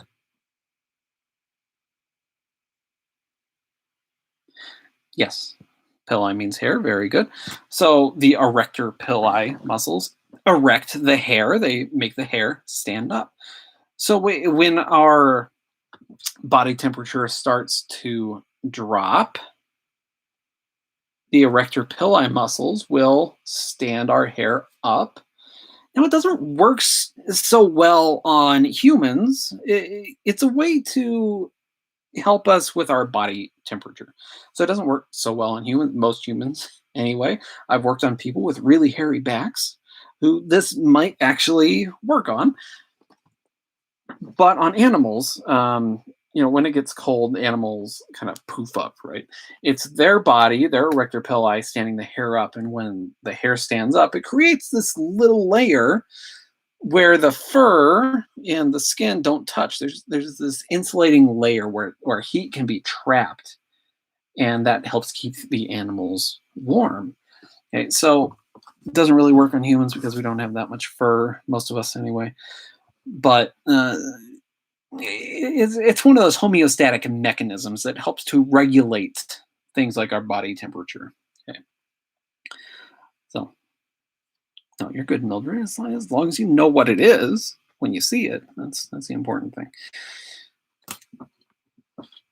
Listen, we all misspell things, except me. I'm perfect in every way, of course. I wish. Call me Mr. Perfect. No, I'm not Kurt Hennig over here. Nobody gets that reference. Mr. Perfect. Yes, erect, stand up, stands hair up. Goosebumps, erector pili. We were talking about the hair. There was one guy I worked on a long time ago. He was a dentist in the Bay Area. And apparently he had a lot of money. He came to the casino like a couple times a year, or a couple times a month, excuse me. And the Bay Area is like 3.5 hours away from here. So he would make the trek every month and come get massages. But the amount of hair on this guy's back, man, the first time I worked on him, and he was kind of a bigger guy too, so there was a ton of hair and a ton of back that had a ton of hair. I put the oil on the skin, or else I get the hose again. I put the oil on his skin. I'm trying to apply the lubricant, and I bring my hands up, and there are just tons of hairs stuck in between my fingers, and it takes a lot to gross me out. Like obviously, I'm I'm marking out over this picture of my dad's, deformed hand and this decubitus ulcer and stuff. It takes a lot to gross me out, but that kind of grossed me out having all that hair between my fingers. Like, ah, gross, gross. Oh man, so much hair. Far too much hair. Far too much hair for one person to have on their back. Far too much hair for me to have between my fingers as well. Life of a massage therapist. So what are the questions? What are the questions we got? I'm gonna try to go 2 hours. I mean, listen, I ain't got nowhere to be. I ain't got nowhere to be. Does that mean I have somewhere to be? Double negative makes a positive. We'd have to think about that, wouldn't we? Listen, it's almost 9 o'clock here. It's getting to that point where maybe I need a little caffeine to get me through the next 3 hours before I eventually crawl into bed. Maybe I'll pass out on the couch before I start getting some delta waves going on. Dreaming, some REM sleep, of course. So what other questions we got? What other questions? And of course, while I'm waiting for another question, you can find my study guide, the MBLEx Test Prep Comprehensive Study Guide and Workbook 2021 edition on Amazon.com or MBLExTestPrep.com. You can also find my tutoring packages at MBLExTestPrepShop.com, or you go to the regular website, MBLExTestPrep.com. There's a little link at the top that says shop. Just click on that. You'll find my stuff. Really great stuff in there. So check it out. Yeah, you don't want to miss out on that practice test at least. I mean, that's one of the prime reasons you get the tutoring packages, to get the full 100-question practice test that I just wrote a couple months ago. That has a lot of great questions in it. How can I learn to make sure I study the scenario questions the proper way? Take it one sentence at a time and picture the scenario in your head. And you can try to be like a movie director, right? Somebody, it gives you the scenario. Think as the director, how are you telling somebody to do this action? It's just how I would approach it, and I know it's not going to be helpful for everybody, but you can approach it like that, where you can picture in your mind. You can close your eyes. Again, you have 2 hours to take the test, right? You can close your eyes if you picture somebody carrying a picnic basket or something stupid like that, like Yogi Bear carrying a picnic basket.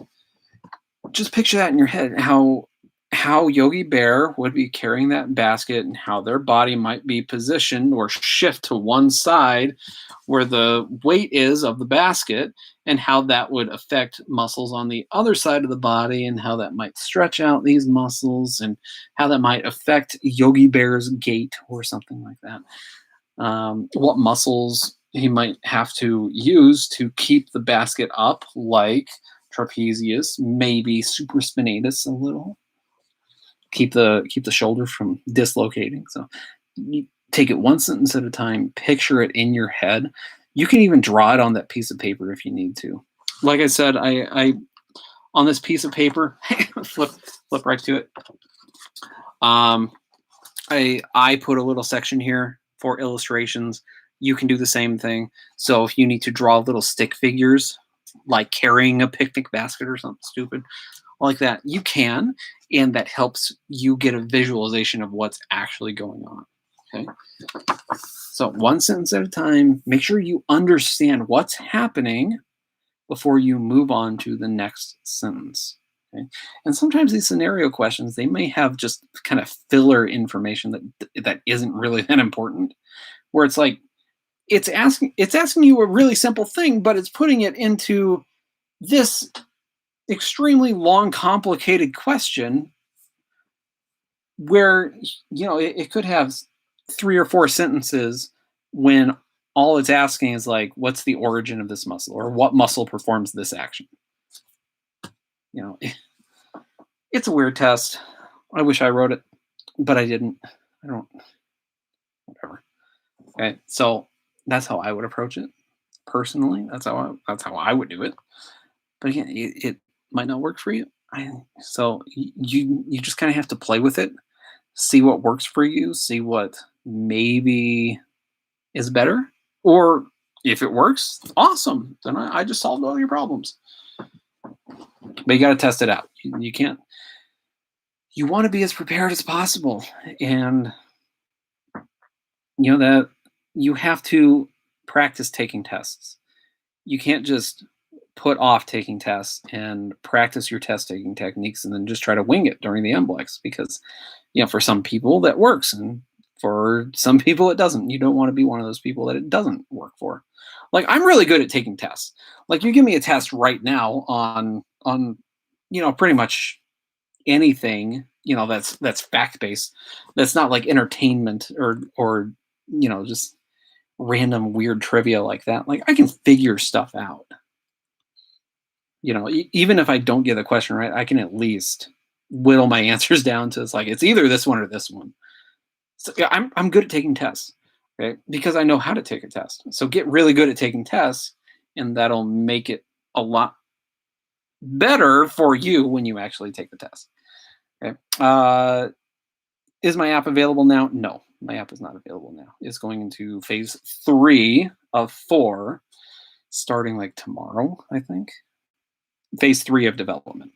So there's a lot of stuff that still needs to be done. I've got another friend that's like making the home screen, like when you open the app after you register and all this stuff. There's the screen that has all of the different tests on it that you can select and all that stuff. He still has to design that. Sometimes he procrastinates and sometimes he forgets. So I have to remind him get on that. I know he's been busy lately. So get on that. But so phase 3 starts tomorrow, and there's phase 4, and then it should be done. So maybe in a couple weeks. It'll be good. Definitely need people to test it out though. Do beta testing where they get like early access just to see if it's actually working and let me know if it crashes and all that stuff, because I don't want to release something that crashes on everybody. It'll be available for iOS or Apple product, iPhone or Android phones. It's only a phone app right now. Eventually I'll move to like tablets and stuff eventually when I can afford it. So buy my app, because all that money I'm planning on reinvesting into the app and making it even better. Okay. Kimberly, is there an app, YouTube channel? This is the YouTube channel. Make sure you subscribe. Watch my videos, especially my medical terminology video. 2.5 hours on medical terminology. That sets you up for success, especially with pathology. Make sure you watch the medical terminology video. Take lots of notes. Make flashcards out of that video. Do it. Is there a place you go chapter by chapter? Why has it got to be so difficult? Oh, well, listen, I make it as easy as possible. How dare you, Kimberly, say that I make it? I'm JKing. I promise. I read the next message. Yes, the MBLEx is for some people it is extremely difficult, and it's just one of those tests. Sometimes you just kind of get the luck of the with the test, and it could be some people could get questions that on stuff that they just know, and it's easy, and then some people get questions on stuff that they just don't know, and it's difficult, and then the next time they take it they get questions on stuff that they know, and then they think that's easy. It's a weird test, and I understand that they don't want everybody to have the same test, because then everybody would know the answers. They would just tell each other the answers and what questions are on the test, but it's a lot harder than it should be. I understand you want to make sure people know the information, but I understand you want people to be able to assess clients and develop treatment plans, but there are better ways to determine whether or not somebody has that knowledge than making all of these really weird, confusing questions. I don't know. That's just my opinion. Just my opinion. So here's the home screen for the app. As of now, it's not going to look like this, but It'll be a little different, but that just gives you kind of an idea of what it's going to look like. Um, and see here, watch what happens when I click unlock premium content. Shows you it's still in development. It immediately crashes on me, and it's no, like I said, work in progress. Give it a couple weeks, work out the kinks, and should be good to go. I haven't determined how much the app will be. I don't want to say. I don't want to say because I'm not sure. I'm not sure yet. Like I said, the price will go up as I add more stuff and make it much more valuable. Right now, it's just going to be the practice tests. So I don't know what I should charge for that. What would you pay? What would you pay for at least 2,500 practice test questions? What would you pay with leaderboards? Make it a competition.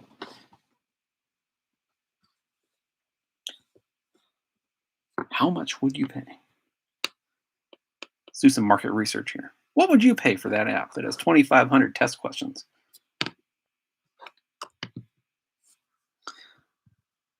I am just now considering to study. It's been years since I studied. How long in hours do you expect someone to study? That all depends on how comfortable you are with the information.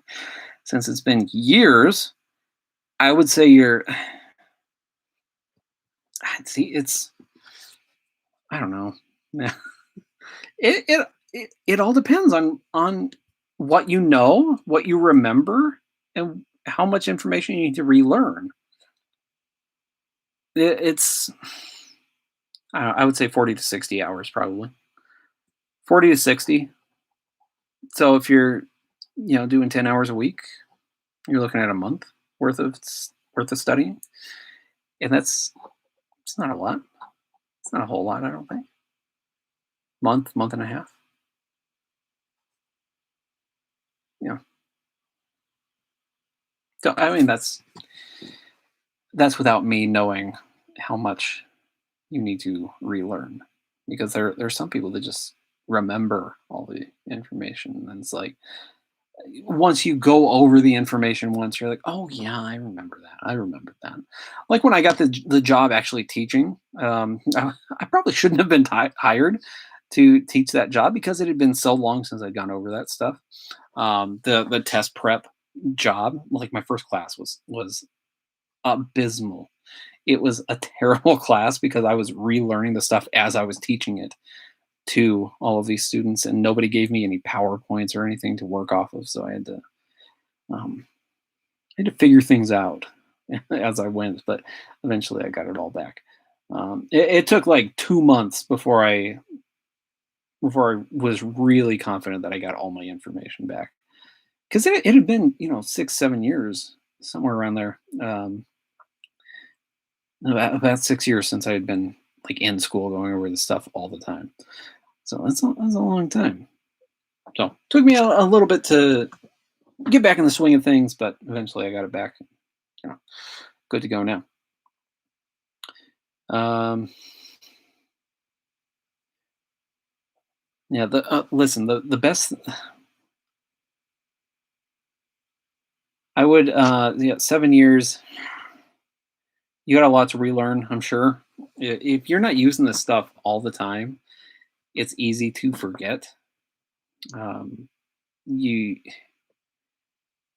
It's super easy to forget this stuff. It's a lot of information. It's so much information. I had one instructor at the school I used to work at. She was a pharmacology technician instructor, and I was saying, yeah, I think the massage therapy program is probably the hardest program at this entire school. And they had like dental assisting and medical assisting and pharmacy and massage and maybe another like healthcare billing and coding, I think. And like out of all of those, massage therapy, you got to know more information than any of them. And I know because I wrote a medical assisting study guide, and I'm like, yeah, the massage is way harder, way harder. You have to know way more information, which is kind of ridiculous. Massage therapists have to know way more than medical assistants, but it's true. So, and she got mad at me because she thought I was disrespecting her program, the pharmacy tech program. Like, no, it's a fact. You just have to know math. You just have to know what medications are, and you have to know math. You don't need to know the body. You know, like nothing you do could adversely affect somebody's well being. You just put pills in bottles.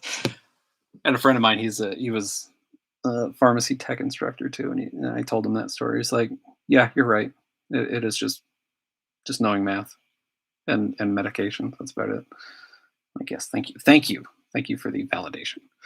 Um, but yeah, you got to know so much with massage therapy. It's hard to get that information back. So, since it's been that long and you got a lot to relearn, I would budget probably 6 weeks worth of study, 60 hours worth of studying is what I would say. But I mean, again, I'm not you. I don't know what you know. I don't know what you don't know. Yeah, I'm sure you don't know what you know and what you don't know until you start studying. So, again, I would recommend picking up my study guide, the MBLEx Test Prep Comprehensive Study Guide and Workbook 2021 edition. You can find this on Amazon.com or MBLExTestPrep.com. You can also find my tutoring packages, 25 hours of audio and video tutoring with a complete 100 question practice test with a video study guide or answer key that we go over. So, yeah, just talking. Study guide, holding a study guide in my hand. All that available on MBLExTestPrepShop.com. Just head over there, take a look at my tutoring packages, and pick one out. You can get one that comes with this study guide. I'll mail you this exact copy if you want. I'll even sign it for you if you really want. It's always weird. People ask me to sign the books. I'm like, listen, I guess I'm just a dude, but I'll sign it. I'll sign it. I'll sign it if you want. If you want. Actually, I think somebody in the chat might have a signed copy of my study guide. And so I don't know how to sign my name. Like, I know you're supposed to sign it so people like can recognize it, I guess, but I don't know. I always feel like when I sign something, it's like it doesn't look natural. It's not like how I write my name. I don't know. It's weird. I get this weird thing about it. Michigan does not require the MBLEx. Are you sure? Because I know a couple people in Michigan who had to take the MBLEx. Are you sure Michigan does not require the MBLEx? Are you sure?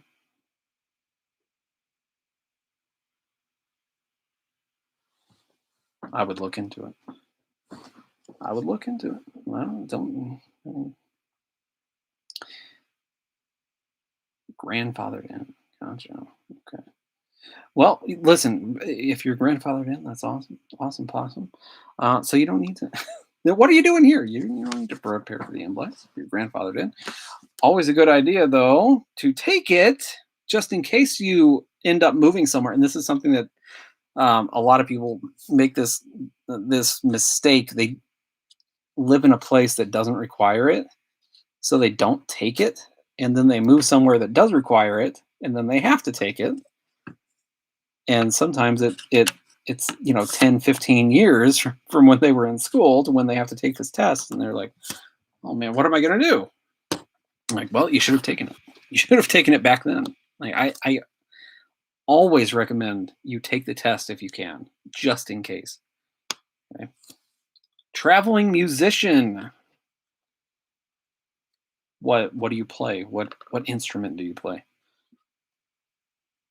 Traveling musician.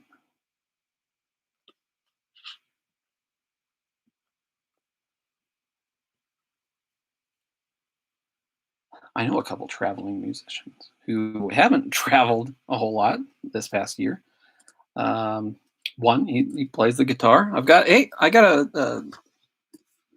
picture of him in my study guide, actually. Close personal friend of mine. Where is he? Definitely not him. Oh, he's right here. That's something I like to do in my study guides. I use pictures of people I know. This is my close personal friend, Sean James is his name. Yeah, he's in the book. He was in the Also in this pathology book, hold on, one sec. I gotta move my box of bones. Hold on. Ugh. Okay. Oh man, I forget about this book, my pathology book. Probably because nobody buys it. I don't know why. It's a great book. But he's in here too, somewhere. Hold on. Where is he? He's in the integumentary system. Did an interview with him for this book because he had a laceration while playing at a concert once. You can see this awesome laceration on his face, right there on his, right above his eye. Had to get stitches and everything. It's a fun story. He tells the story a lot better than I do, but I thought that was a good photo to include. Again, it would be so much better if it was in color because you could actually see the red from the laceration. So many laceration photos I'm showing today. Now, guitar. I used to play the guitar. Used to, long time ago. Punk band. I was in. Power chords were my jam. That's all I really cared to learn. So that's all I learned. And that's all I played. Fun stuff. Developed calluses. Talking about calluses earlier. Keratin on the fingertips from playing the guitar. It's one. That's one of those ways you can. When you're doing a client assessment and stuff, we're constantly assessing clients. It's not just before the massage, but we can also assess during the massage. And if you're working on somebody's hands and you're working on their fingers and you feel that their fingers are really rough or really hard, the tips are really hard, chances are they play the guitar because they are constantly pressing on the strings and that will develop calluses. It's the body's way of protecting that area so it doesn't get damaged. And I mean, that's one way. I wish I had a callus on my finger once. I was playing the high E string or something, and just kind of sliced my pinky open because I just whatever. I didn't have a callus. Steel string gave me a laceration on my pinky. Got blood all over my guitar. That was fun. That was very fun. Blood, but luckily I had enough thrombocytes in my blood. I was able to stop the bleeding by clotting, and I'm still alive to this day. It was a near fatal injury, of course, but here I am.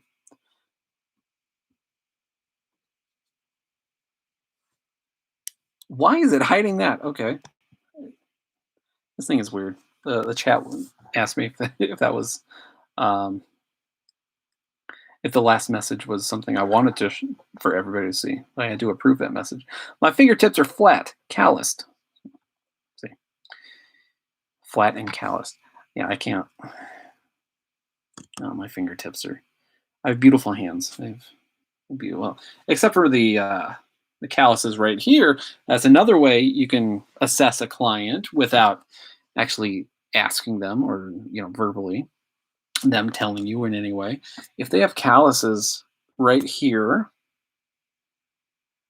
you can assume that they do something like lift weights, which is exactly what I do. And that's how I get my enormous arms from lifting weights. And when you grab onto the bar, either the barbell or the dumbbell, that puts a lot of pressure right here, and then your body produces more keratin in the area to help protect that area, and that develops into calluses. And they're actually not that bad right now. I haven't been able to hit the gym very frequently in the past year, of course, for obvious reasons. But man, when I was actually able to go to the gym more, I'd have these awesome calluses right here, and they would they'd be so thick I'd be able to just peel off layers of callus. And pretty gross.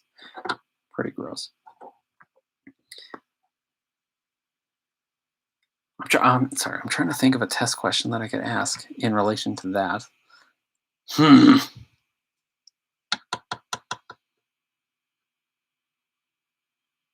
I don't know. I don't know. Yeah, no gigs either.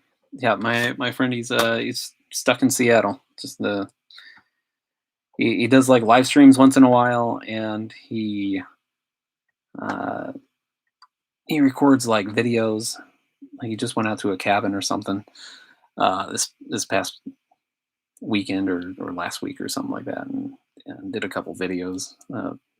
Did some cover songs or something. I don't know. He's uh he's anxious to get back on the road. He wants to get back to singing. Hmm. Hey, when somebody loses their voice from singing too much or screaming too much, what is that called? I gotta stop messing with this Peppa Pig toy. It's you're what a weird thing. What a weird thing to say. I gotta stop messing with this Peppa Pig toy. It's just sitting right in front of me, and I feel weird just staring right here, right at the lens. So I'm like finding something else to fidget with. I don't have a fidget spinner because those are weird. Okay, I've hidden the Peppa Pig toy behind my computer, so no more. When you okay, which are the main subjects that I must study, and which ones aren't of concern to study? I am thinking of studying the most difficult subject and review the rest. Well, yeah, that's how you kind of go about it. You study. Oh, you should. Study everything. Don't just review where it's like a brief you know glance over everything, but you want to study everything. And you always want to study what you don't know more than the things that you do know. So, whatever your weakest area is, study that the most. And I know, yes, the answer is laryngitis, by the way. Um, Laryngitis can be caused by something like trauma or by infections. And something like screaming would cause trauma in your larynx and cause inflammation of the larynx, also known as laryngitis. So, infectious laryngitis is an absolute contraindication. Something like laryngitis caused by trauma from screaming, not a contraindication. You're fine. Okay, so study the stuff that you are weakest in more than anything else. If you are weakest in kinesiology, spend the majority of your time studying kinesiology, but don't ignore the other stuff. Right? You still want to make time to actually study the other stuff so you don't forget any of that information. So, and just because you think you're good in one subject, like if you think you're good in massage therapy, don't like not study it because you may not be as good as you think you are. And you may be confusing information and overlooking information. Just don't do it. Okay? So, make sure you're studying everything, not just reviewing, but actually studying that information. You can study what you are weakest in more than anything else, but also study the stuff that you think you're good at, just to be extra sure that you're good at it. Okay. All right. What are the questions we got? I'm over 2 hours now without a single drink of water. I am extremely parched right now, but I'm here for you. So what do you got? And of course, if you're not sending questions, then I'm plugging stuff. I need to update this book. So I got this Adobe program. I can't remember what's InDesign, I think. I'm gonna be using that to make my books from now on. I was using like this weird program to do these books, and it's given me a lot of trouble lately. Like this last study guide, it was as much as I love this book, it was a nightmare to get this book out. It's just issue after issue trying to get this thing out when I never really had issues before. I don't know what happened. So I'm moving over to a new program, and I need to update all of my books using that program. It's a much easier program to use InDesign. So anyway, I do have if you're looking to study pathology, I do have pathology for massage therapy. It's not really geared toward the MBLEx. There are a lot more diseases in this book. Look at how thick that book is. Than there are in this book. Probably 2 or 3 times as many diseases in this one as opposed to this one. Different assignments and stuff in here. So again, not necessarily geared towards the MBLEx. This is more of a general reference book. So this is a great book for you to use in your everyday practice as a massage therapist. So if a client comes in with some sort of disease and you just can't remember what it is, you just grab this book, look it up really quick. I have I have a kind of a general, like here's AIDS, acquired immunodeficiency syndrome. General statement, what it is. I have the causes, symptoms, treatments, and contraindications. And of course, I have a little, where is it? Right here. Contraindications list, quick guide for you to look up. So again, if you have one of those clients that comes in, you just can't remember, like, can I work on lupus? Can I not work on lupus? You just jump to it and, hey, I'm open to the page on lupus. Where is it? Lupus erythematosus. Yep. So definitely a good book to pick up. Again, look for my name. Pathology or Massage Therapy, 2nd edition. This is exactly the same as the 1st edition. The 1st edition is just in color, and this one is in black and white. The only difference. So this one's a little less expensive, but if you really want those color photos, like I love, then get the 1st edition. About $20 more, I think. Yeah, it's something like that. Something like that. And of course, hey, any questions you got, send them in the chat. Otherwise, I'm going to keep plugging. Of course, I have the MBLEx Test Prep Comprehensive Setting Guide Workbook 2021 edition. Yeah, I am parched. Even if you are grandfathered in and you don't have to take the MBLEx, you can still pick up this guide and relearn all of this information, and it'll help you be a better massage therapist. You'll learn so much. You'll learn so much from this one little book. What do I have in here? Go over massage therapy, medical terminology, anatomy and physiology, pathology and kinesiology, have critical thinking assignments, have crossword puzzles. What else? Matching assignments where you match terms. I have over 750 practice test questions. Hold on one sec. Yeah, come on in. Sorry, my cat wanted to join us, so I let my cat in. This is Gannon. This is Gannon, my cat. And what else is in the book? Again, 750 practice test questions. You're not going to find too many guides with that many questions, and a brand new medical terminology practice test. By the way, brand new 50 question medical terminology practice test. Never before seen, except by everybody that's bought the book up to this point. So definitely check that out. Okay, really gets you prepared. Of course, I have the tutoring packages. Go to MBLExTestPrepShop.com. Check those out. And I have a podcast. Man, I keep glancing over the podcast. I do have a podcast. Just on any podcast app. I use the app. Okay, yes, I'm aware that it crashed. My app crashed. I use the app called Downcast, DOWNCAST. I think it's like $3 on the App Store, or it was when I bought it. Anyway, all you have to do is, just search for the podcast. I'll search for it right now. MBLEx. Even though I'm subscribed, I listen to all my podcasts. Yeah, search for it. MBLEx Test Prep Podcast. There it is. The latest episode came out a couple weeks ago. I got to record some more. I don't have as much time as I'd like. I guess I could have sacrificed some of the time from the 2 hours and 18 minutes that I've been talking to record a podcast, but having too much fun. So definitely look for that. Subscribe to that. Listen to that. That can help you study on the go as well. It's kind of like the tutoring videos. It's more focused on one specific small piece of information as opposed to the tutoring videos, the tutoring packages that go over everything, right? So definitely check that out. So, are there any other questions? Are there any questions you want to ask me? Is there any information you want to go over right now? As I pet my cat, spank my cat.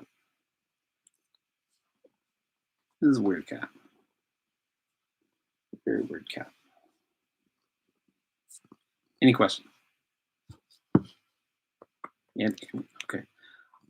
Listen. I'm only going to ask a couple more times. If I don't get a question,